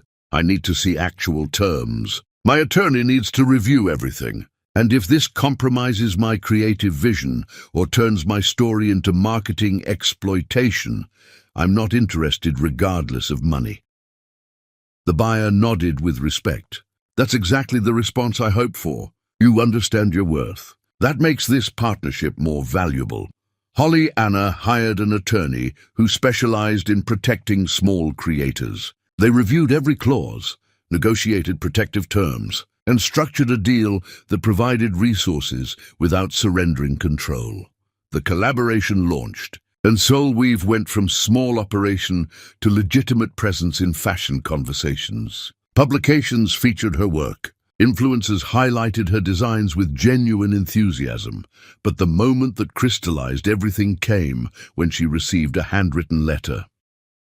I'm 73 years old, and I've spent 51 years in a marriage where I've been invisible. I never left because I thought I was too old, too incapable of surviving alone. Then I read about you. Yesterday I filed for divorce. I'm terrified, but I'm also alive for the first time in decades. I bought one of your pieces to remind myself every day that transformation is possible at any age. Thank you for showing me what courage looks like when it's real. Pollyanna cried, reading that letter, understanding that her survival had given permission to someone else's. This was real success, not money or recognition. The fact that her choices had helped someone else make different choices. She framed the letter and hung it in her studio. John's world had been about accumulation, measuring worth through external validation. Pollyanna's world was becoming about connection, about helping people see their own strength reflected in her journey. She'd lost everything John gave her and gained something infinitely more valuable, knowledge that she could create meaning from nothing but determination. The fashion partnership continued growing. Her work appeared in contexts she'd never imagined, but every success felt secondary to messages from people who'd found courage through her example. Pollyanna had survived. More than survived, she'd transformed her breaking into a blueprint others could follow, and somewhere in the city, John Baker was watching her rise with slow dawning horror of understanding what he'd discarded. Chapter 8. Parallel worlds, spinning toward collision. Success and regret rarely occupy the same space, until circumstance forces their reunion. Pollyanna stopped checking articles about John, stopped wondering how he was handling consequences or whether he'd learned anything. She'd spent enough years centered on his orbit. Continuing to track his trajectory would only interfere with her own forward motion. She focused instead on sustainable expansion. Soulweave needed more space, more infrastructure. Pollyanna moved the operation into a proper workshop with dedicated sections. She hired a business manager who understood creative enterprises, someone who could handle logistics, while Pollyanna focused on design and authentic customer connection. The pieces evolved as she healed. Early work carried raw pain and sharp edges. Newer designs incorporated more fluidity, gentler curves, suggesting peace emerging from chaos. People responded to the evolution, seeing their own healing journeys reflected in her aesthetic transformation. Pollyanna began teaching workshops for women leaving difficult situations, sharing not just techniques, but the therapeutic process of creating beauty from brokenness. These sessions filled immediately, participants hungry for guidance from someone who'd walked ahead of them. One student approached after a workshop, nervous but determined. "I'm still living with my husband, but I'm planning to leave. Watching you work, seeing what you built, it helps me believe I can do this." Leaving means finding yourself again. Sometimes destruction is just clearing space for what needs to grow. Pollyanna squeezed her hand. "You'll know when it's time. He keeps telling me I'm nothing without him, that I'll fail if I try alone." Pollyanna recognized those words immediately. He's wrong, and deep down he knows it, which is why he's working so hard to convince you otherwise. Strong people don't need to diminish others. His need to make you feel small tells you everything about his actual strength. The woman left, clutching her completed bracelet, physical proof she could create something valuable through her own effort. These moments reminded Pollyanna why surviving publicly mattered. Meanwhile, John's situation continued deteriorating. His financial structure eventually stabilized after expensive legal processes to remove Pollyanna's signatures. But damage extended beyond frozen assets. Partners questioned his character after details leaked through social channels. His father barely spoke to him, disappointment manifesting as near total silence. The mistress had left months ago. Attracted to power, John no longer wielded absolutely. He'd traded his marriage for someone who'd never cared about him, just what he represented. John lived alone in the mansion Pollyanna used to fill with warmth, surrounded by expensive emptiness. He stopped attending functions where people asked about his ex-wife with admiration while looking at him with poorly concealed judgment. He watched her interviews at 3 a.m. when insomnia kept him awake, listened to her describe transformation without mentioning his name, and understood he'd become irrelevant to her narrative. She'd survived him and moved on. He remained trapped in consequences. His therapist, acquired after his father insisted John get professional help, asked uncomfortable questions. "What did you think would happen when you told your wife you intended to keep your mistress and expected her to accept that?" "I thought she'd accept it. Other wives do. I thought she valued comfort over pride." "Did you want her to accept it, or were you hoping she'd leave so you could blame her?" John circled that question for sessions before answering honestly. "I think I wanted her to love me enough to stay despite everything, to prove she needed me more than her self-respect, which is pretty messed up. And when she chose herself instead, I realized I'd gambled on her dependence and lost everything that mattered."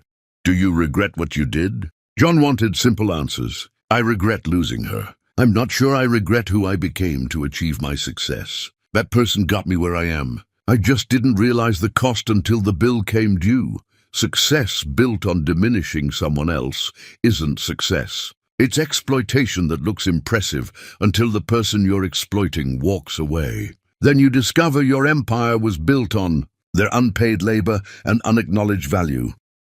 John hated being seen clearly when he'd spent so long constructing illusions.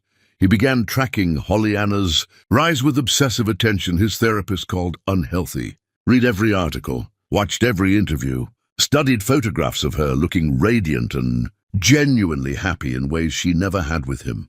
She'd become someone he didn't recognize, or maybe someone she'd always been. Beneath the version she'd performed as his wife, his friends stopped calling. His father invited him to family dinners with visible reluctance. Professional relationships became transactional, lacking warmth that had once greased business dealings. John understood reputation took decades to build and moments to destroy. His moment had been telling Pollyanna to accept his mistress. Everything since had been dominoes falling. A colleague mentioned seeing Pollyanna at an event. "Your ex-wife is really something. The way she talks about surviving and building something meaningful, people just gravitate toward her authenticity. You must be proud." John smiled tightly, offering no response to the complex mixture of regret and jealousy that had replaced whatever he used to feel. An invitation arrived for a charity gala honoring women entrepreneurs. Pollyanna was receiving a featured award. The event was high-profile enough that John's absence would be noticed. He debated declining, avoiding the pain of seeing her in person after months of digital distance.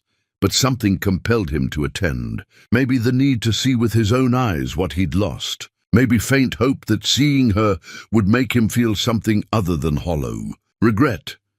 John confirmed his attendance and began psychological preparation for facing the woman who'd survived his destruction and become more impressive in his absence than she'd ever been allowed to be in his presence. The night approached with inevitability, two orbits that had diverged now, circling back toward temporary intersection. Holly Anna didn't know John would attend. She focused on her speech, on honoring people who'd helped her rebuild, on representing hope for others still trapped. She'd invited Aunt Marissa, her assistants, her workshop participants, surrounded herself with people who'd seen her at her lowest and celebrated her current height. The gala represented validation that the hard path, requiring starting from nothing, had been worth every moment of uncertainty. She selected her outfit carefully, a dress purchased with her own earnings, jewelry she'd created, no borrowed wealth, just herself fully and completely. Holly Anna felt nervous excitement, but not fear. She'd survived worse than public speaking. She'd rebuilt from zero. A room full of strangers held no terror for someone who'd walked away from everything and discovered she didn't need any of it. The evening would bring unexpected confrontation. Words that needed saying, closure neither knew they required. But for now, in separate parts of the city, they each prepared to face the moment where their divergent paths would intersect one final time.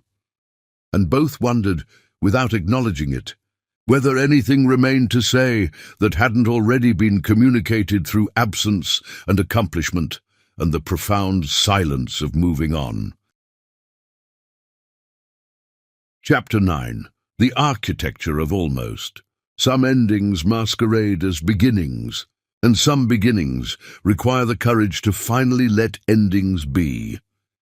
The conference center buzzed with particular energy of people networking with intent, the polished conversation of successful individuals establishing connections that might prove useful later. Holly Anna arrived early, needing time to acclimate before the evening's formal events demanded her energy and presence. She stood near floor-to-ceiling windows overlooking the city, watching light shift across buildings as afternoon transitioned toward evening. Centering herself before performance became necessary, Aunt Marissa found her there, squeezing her hand with fierce pride. "You look beautiful, baby girl. More than beautiful, you look free. I feel it." Finally, completely, Holly Anna squeezed back, grateful for this woman who'd provided sanctuary without questions when she'd needed it most.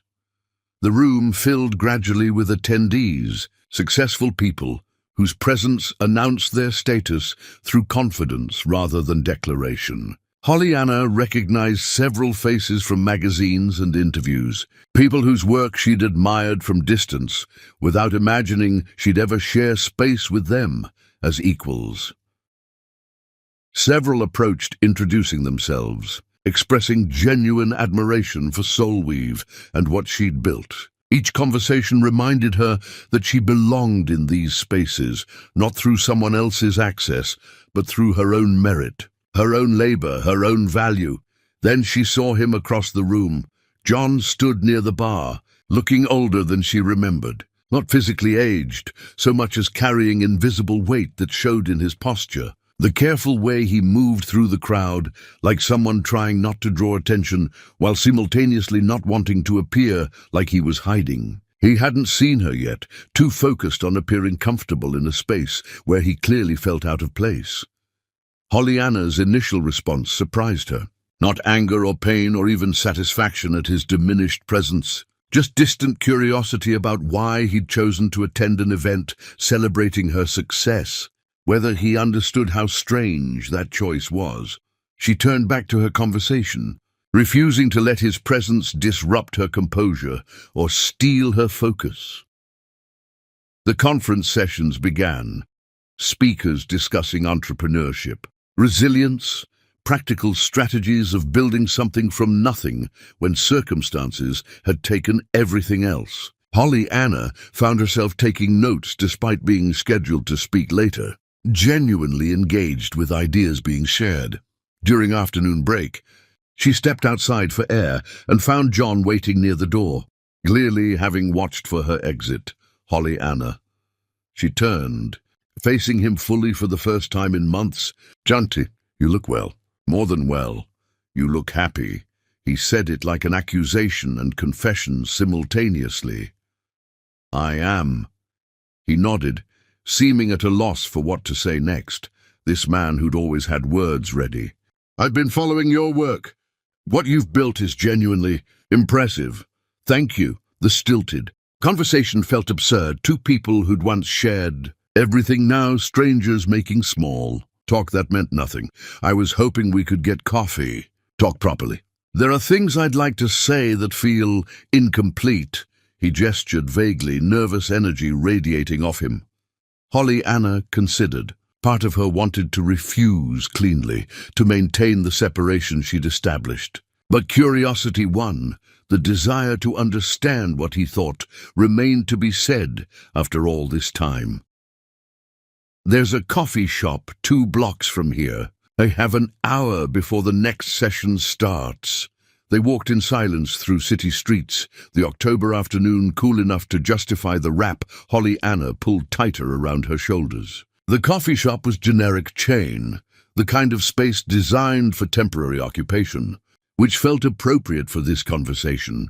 They sat across from each other at a small table, drinks neither of them particularly wanted providing something to occupy their hands. John spoke first, words coming carefully like he'd rehearsed them. "I've wanted to reach out for months, to apologize properly, to try to make you understand why I did what I did. I understand perfectly why you did what you did." Holly Anna's voice was level, detached. "You valued your ego more than our marriage. You thought I needed you more than my self-respect. You were catastrophically wrong on both counts. There's nothing complicated about it. It's more layered than that, is it? Because from where I'm sitting, it looks exactly that simple and clear." John ran his hand through his hair, a gesture she recognized from their marriage. "I made mistakes, terrible, unforgivable mistakes. I hurt you in ways I can't take back or repair. But I never stopped." He paused, reconsidering his words. "I got lost in who I thought I was supposed to be. The man who loved me wouldn't have done what you did. So maybe you felt something you called love, but you definitely stopped choosing me long before I left. There's a difference between feeling something and acting on it consistently. That's harsh. That's honest. You told me you were keeping your mistress and expected me to accept it like a reasonable business arrangement. You dismissed me as irrelevant while still expecting me to maintain your household and social obligations. And I'm being harsh?" John winced visibly. "You're right. I'm not defending what I did. I'm just trying to explain that I didn't understand what I was destroying until it was already destroyed.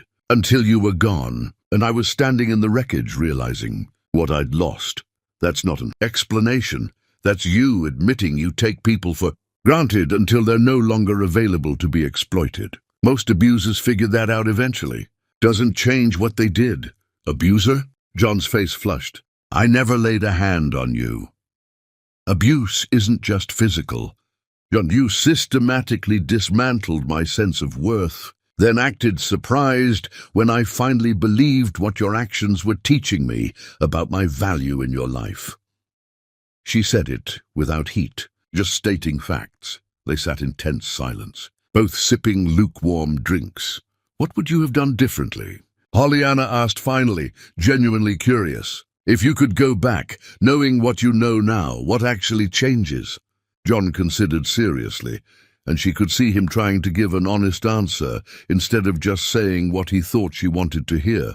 "Everything. I would have appreciated what we had, instead of always looking for something that seemed more exciting. I would have remembered that integrity matters more than ego or conquest. I would have chosen you every single day, instead of taking for granted that you'd always be there waiting while I did whatever I wanted." Those are good answers. Very polished and self-aware. Holly Anna nodded slowly. But here's what I've learned. People don't change who they fundamentally are.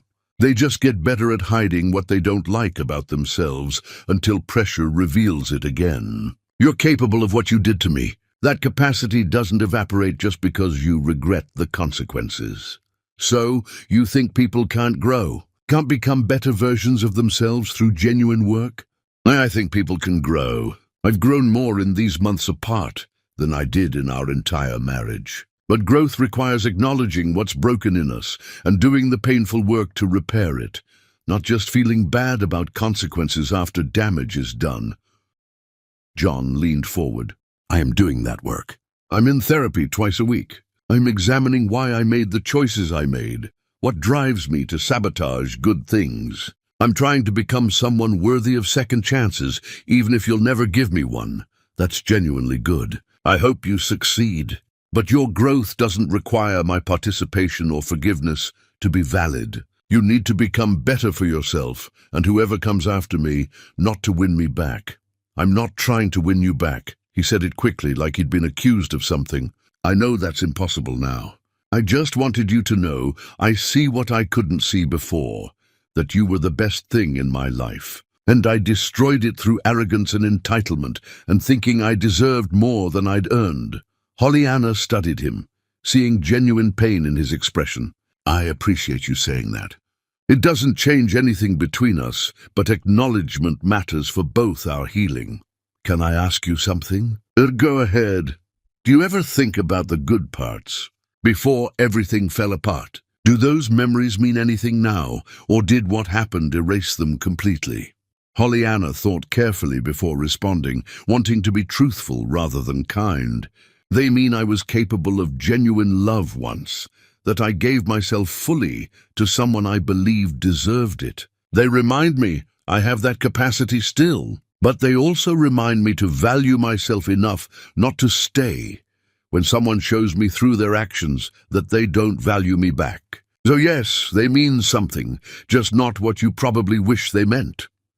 John absorbed this, pain evident in every line of his face. I saw you on television last month, heard you talking about transformation and rebuilding. You've become someone extraordinary. I've become who I always was underneath. I just forgot for a while, living in your world, trying to be who you needed instead of who I actually am. I never asked you to change who you were. You didn't have to ask. Your expectations were clear without words, and I accommodated them because I thought that's what love required. I was wrong about what love requires. What does love require in your understanding now? Mutual respect that doesn't need to be demanded or negotiated. Genuine seeing of the other person, not just what they provide you. Willingness to choose them consistently, especially when it's inconvenient or costly. Things we had briefly at the beginning and lost slowly without either of us fighting to keep them. John looked down at his hands, studying them like they belonged to a stranger. I've become someone I don't particularly like. The man who told his wife he was keeping his mistress and expected her to be fine with it, that person disgusts me now. But I can't undo being him. I can only try to become someone different going forward. That's all anyone can do. We don't get to erase our worst moments or pretend they didn't happen. We only get to decide whether they define us permanently or become lessons we actually learn from. Did I define your worst moments? Pollyanna smiled sadly, understanding the question beneath the question. No, my worst moments were the ones where I accepted less than I deserved because I'd convinced myself your version of love was enough, that asking for more was being unreasonable or demanding. You participated in those moments, but I allowed them. That's on both of us. They finished their drinks in heavier silence, both recognizing that nothing would be resolved or restored here. This conversation was autopsy, not resuscitation, examining what died and understanding why, but not bringing it back to life. I should get back, Pollyanna said finally, checking her phone. I'm speaking in 20 minutes. I'll be there, if that's all right with you. It's a public event. You're welcome to attend whatever you want. She stood, gathering her things. They walked back together but separately. Two people who'd once known each other intimately, now navigating careful distance like strangers, sharing an elevator. At the conference center doors, John stopped her with a hand that didn't quite touch her arm. "Thank you for talking with me, for not just shutting me down completely or being cruel when you had every right to be. That's more grace than I deserved. I didn't do it for you. I did it for myself. Closure matters even when it's painful to obtain." Pollyanna met his eyes directly. "I hope you find what you're looking for, John. I genuinely mean that. Just understand that what you're looking for isn't me, and it never will be again." She walked inside, leaving him on the sidewalk, watching her disappear into the building where she belonged, and he no longer did. Pollyanna found Aunt Marissa immediately, who read her face with practiced accuracy. "You saw him. Talk to him." "We talked. It was necessary. Now it's finally done." Pollyanna felt lighter saying it, like setting down something heavy she'd been carrying without realizing. "How do you feel?" Pollyanna considered the question seriously. "Lighter. Like I finally stopped carrying something that was never mine to hold in the first place." The afternoon panel began, and Pollyanna took her place on stage, speaking about resilience and rebuilding with authority earned through actual experience rather than theory. Her voice was steady, her examples concrete, her message clear.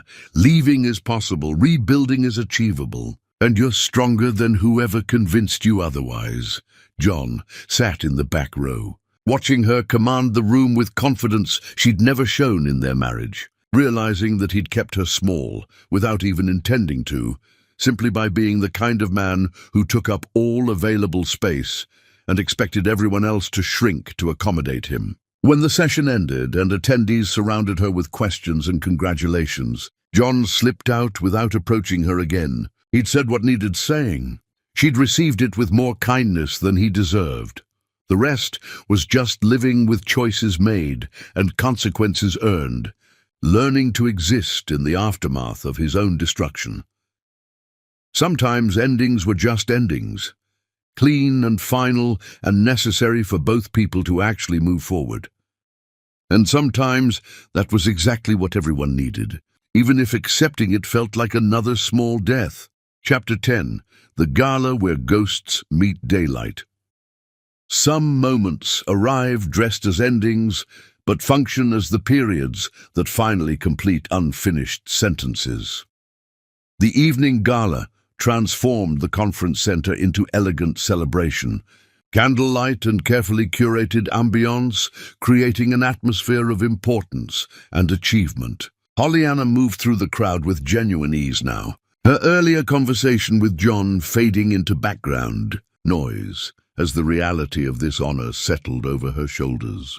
Like a cape she'd earned, she'd been invited not as someone's wife or because of borrowed status, but because of what she'd built with her own hands, from absolute nothing. That distinction meant everything. Aunt Marissa stayed close, pride radiating from her like heat. "Your grandmother is watching from somewhere, beside herself with joy. She always knew you had this steel in you. She just worried you'd forget it. I forgot for a while, but I remembered when it mattered most, right before I would have disappeared completely." The assistants Pollyanna employed arrived together, wearing soul-weave pieces they'd helped create, living proof that her work provided not just products but actual livelihoods and purpose. Several workshop participants scattered through the crowd caught her eye, offering smiles that communicated shared understanding without requiring words. Pollyanna wore a dress she'd designed herself, simple lines that let the jewelry speak. Around her neck, a piece that represented the entire journey, wire twisted through itself, creating patterns that looked chaotic up close, but resolved into perfect symmetry from distance. She'd called it Aftermath Resolution. Dinner proceeded with speeches from various honorees, women who'd built enterprises from determination and vision despite circumstances designed to prevent their success. Each story resonated differently, but common threads emerged: resilience, refusal to accept external limitations, belief in self-worth when everything suggested otherwise.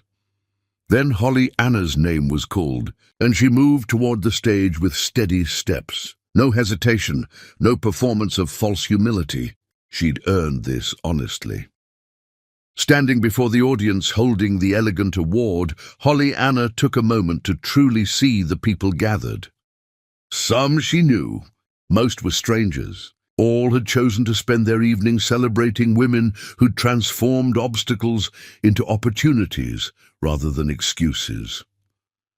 I'm supposed to thank people right now, and there are many who deserve acknowledgement for helping me reach this moment. But I want to start by thanking someone who probably isn't comfortable being mentioned.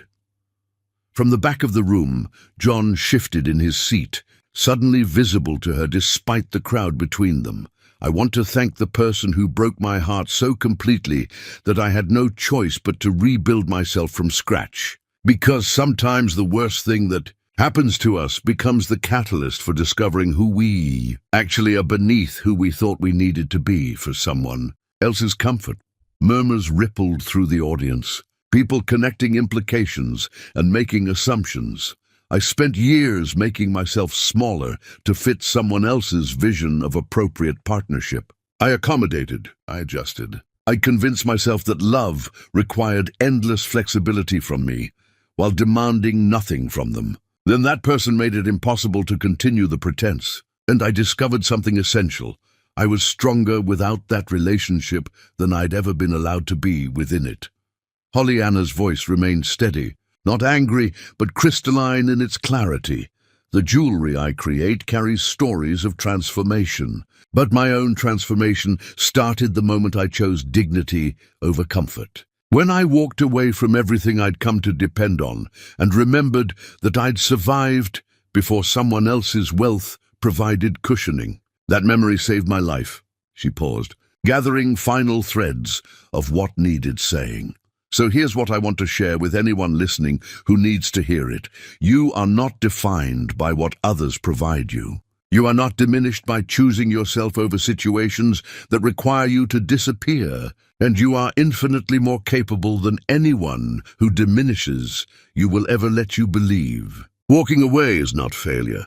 Sometimes it's the bravest and most necessary choice you'll ever make. And what you build afterward will be more valuable than anything you left behind, because it will actually be yours.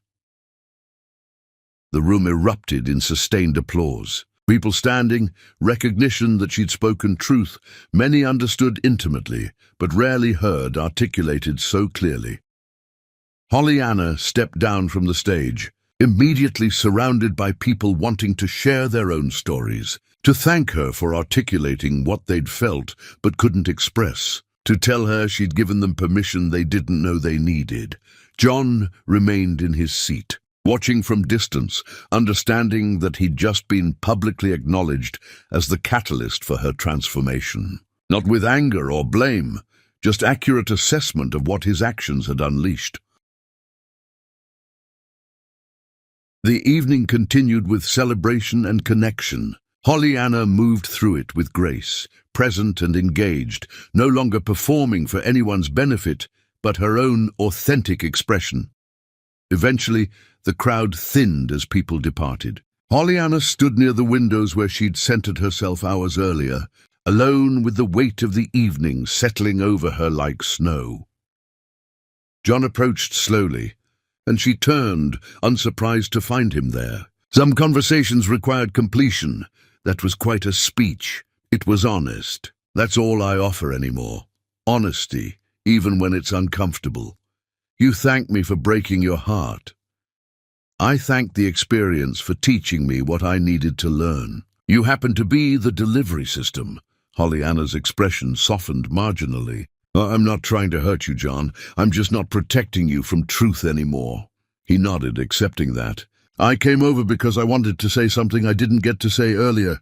Something that's been sitting in my chest for months. Holly Anna waited, neither encouraging nor discouraging. I watch you now, on television, in articles living this life you've built, and I see clearly what I did. I had something irreplaceable, and I destroyed it through arrogance and thinking I deserved more than I'd earned. Your world stopped mattering to me while I chased excitement that meant nothing. And your world kept existing, kept growing, kept becoming something incredible without me anywhere in it. That's my punishment, watching you thrive in ways you never could with me, knowing I could have been part of that but chose something else instead. Pollyanna listened without interrupting. I don't expect forgiveness.